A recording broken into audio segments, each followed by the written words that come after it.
இன்றைக்கி எங்கள் ஊரில் மதியானம் கீரை குழம்பு வைக்கிற மாதிரிங்க. கீரைனா முருங்கீரை குழம்பு இன்றைக்கி எங்கள் ஊரில். அது வந்து ஒரு சின்ன டம்பர் துவரம்பருப்பு போட்டுறேன். ஒரு 5 பச்சை மிளகா போட்டிருக்கோம். இது உரைக்கிற பச்சை மிளகா தான். பச்சை மிளகா போட்டு கிடஞ்சா அவ்வளோ ஒரு அருமையாக இருக்கும். இதில் கொஞ்சம் மஞ்சள் தூள் போடுறோம் பாருங்கள். அது கொஞ்சம் பெருங்காயத்தூள் கொஞ்சமாக போட்டோம். போட்டுட்டு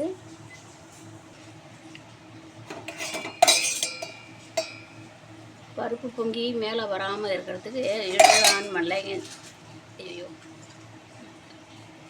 பருப்பு பொங்கி மேலே வராமல் இருக்கிறதுக்கு ஒரு 2 சொட்டு எண்ணெய் ஊட்டிங்கன்னா மேலே வராது.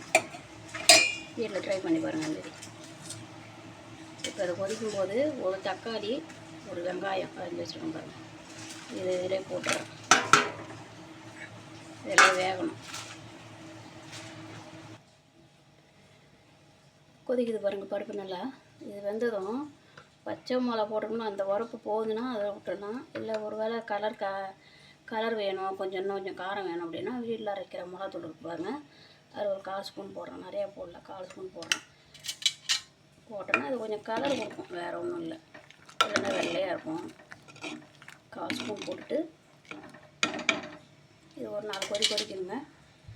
இது இடையில கீரை ஆஞ்சி வச்சுருக்கோம் பாருங்கள். இதில் பாதி கீரை தான் போட போகிறேன், ஃபுல்லாக போடல. கீரை ஆஞ்சி வச்சுருக்கோம் பாருங்கள்.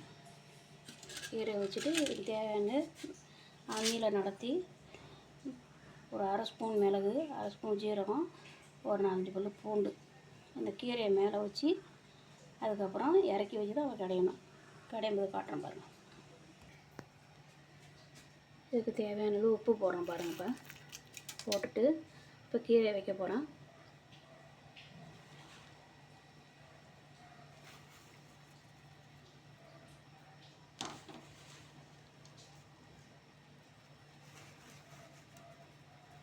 இந்த அளவு வச்சா போதும். கீரை நிறையா வைக்கணும், சதுன்னு இருக்கும், ஒரு மாதிரி இருக்கும் சாப்பிடும்போது. இப்போ கீரையை வச்சுட்டோம் பாருங்கள்.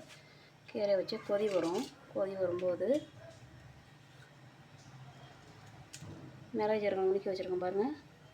மிளகு ஜீரகம் பூண்டு இதை அப்படியே மேலே வச்சிடணும். இப்போ நல்லா கொதி வரும் பாருங்க. இப்போ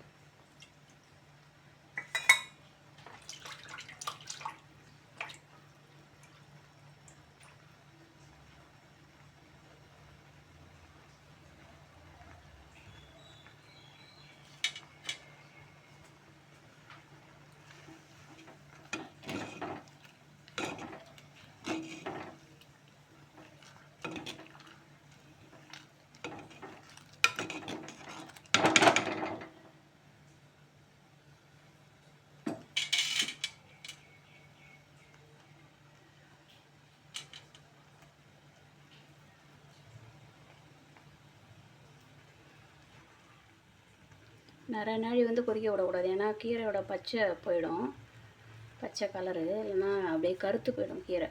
ஒரு 2 கொதி வச்சு தான் அப்படியே கீரை இறக்கும். ஏன்னா சட்டியில் வைக்கணும் ஏற்கனவே, அது ரொம்ப ஹீட்டாக இருக்கும். அந்த ஹீட்லேயே வெந்தால் போதும் கீரை.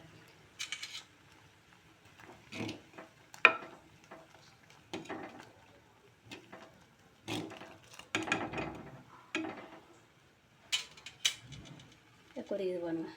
இப்போ நான் அடுப்பை ஆஃப் பண்ணிட்டேன். ஆஃப் பண்ணியும் கொதிக்குது பாருங்கள். இந்த கொதியிலேயே அந்த கீரை வந்து வெந்துடும்.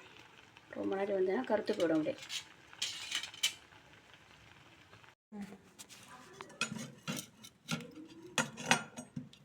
கீரைக்கு வடி கட்டுறோம் பாருங்கள்.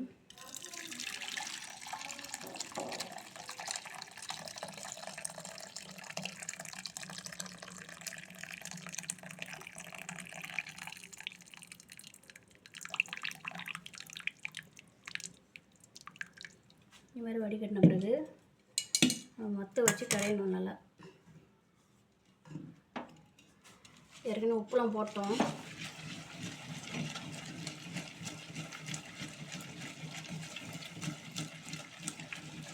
சோறு அள்ளிச்சிட்ட கிண்ணத்தில்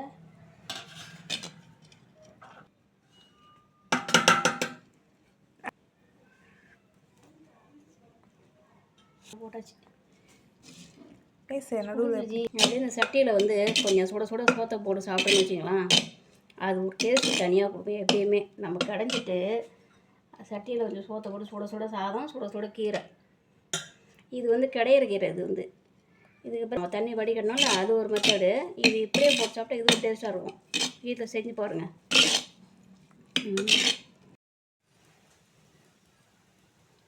சுவையான கீரை குழம்பு ரெடியாக வச்சு பாருங்கள்.